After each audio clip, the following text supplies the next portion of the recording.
Ikaw ba ay isa sa mga nagtatanong kung paano kumita sa pagpo-forex? O ikaw yung isa sa mga nagdududa kung totoo nga bang kumikita kami dito? So sa video na to ipapaliwanag ko sa iyo ang ilan sa mga steps na ginagawa ko kung paano kami kumikita ng 15 to 30% sa loob ng isang buwan. Pero bago yun, hayaan nyo munang ipakita ko sa inyo ang ilan sa mga naipundar ko sa pagpo-forex para makita nyo legit at kumikita ba talaga dito. Tara, samahan nyo ako, pakita ko sa inyo yung tricycle. Yun yung pinakauna namin nabili. So yan guys, yung tricycle, maganda pa yan dati, kaya lang syempre ilang taon na, 4 na taon na rin sa amin. Yan yung pinakaunang naipundar, gumagana pa yan, nagagamit pa yan pang grocery, pambili-bili sa labas. Sumunod, ito naman, yan, yung Raider na yan, 150. So nabili namin yan ng cash, ng pandemic din, magkasunod dyan halos, yung tricycle tsaka yung Raider. So itong mga motor na yan, nakasangla sa amin yan ngayon. Yan. Electric bike pa, yan, nakasangla rin sa amin. Yun yung pinaka-latest na motor. Binili pang service sa sa farm, sa bayan. So, ito hindi na kasi magamit kasi kita nyo naman naka-thigh look na siya. Pero gumagana pa yan, nagagamit yan pang gala-gala. So yun guys, no. So mabilis lang, after ilang years, isang taon lang kasi nag-start ako 2019. So 2020 nag-pandemic. So sabay-sabay ko yung nabili guys. Yung motor, yung tricycle, tapos itong sasakyan. Papakita ko sa inyo. So 2020 ko din siya nabili ng cash. Nagulat din ako kasi hindi ko inaasahan guys na ganun kabilis sa forex. Nag-umpisa sa 5, naging 10, naging $20, naging $50, and then tuloy-tuloy lang hanggang nagulat na lang ako, nakakabili na ako ng bahay tsaka ng sasakyan.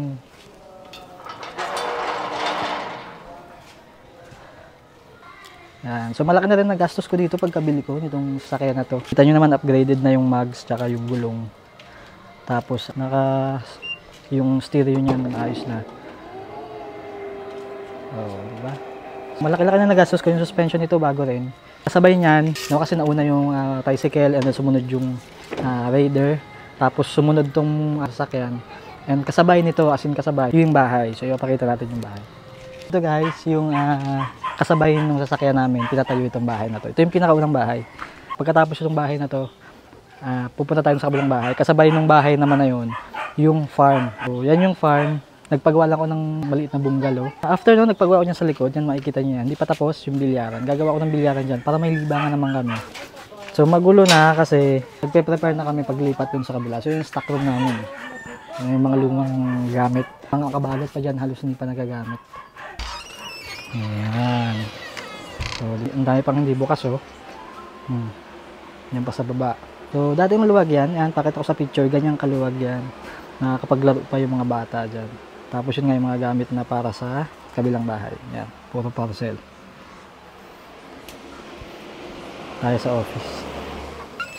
So ito yung office natin. Hi Admin Marjorie. Yan, lamesa niya, dito naman ako. Yan, ito.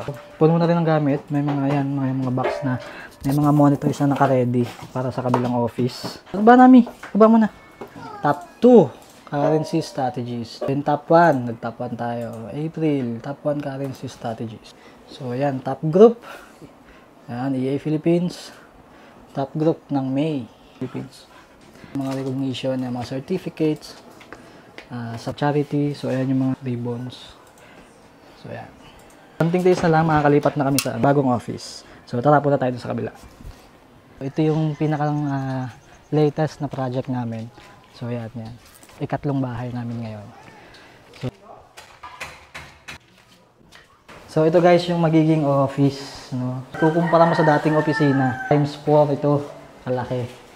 Yan, so ito gawin yung studio tsaka meeting room or training room, workshop area, training area, or seminar, webinar room.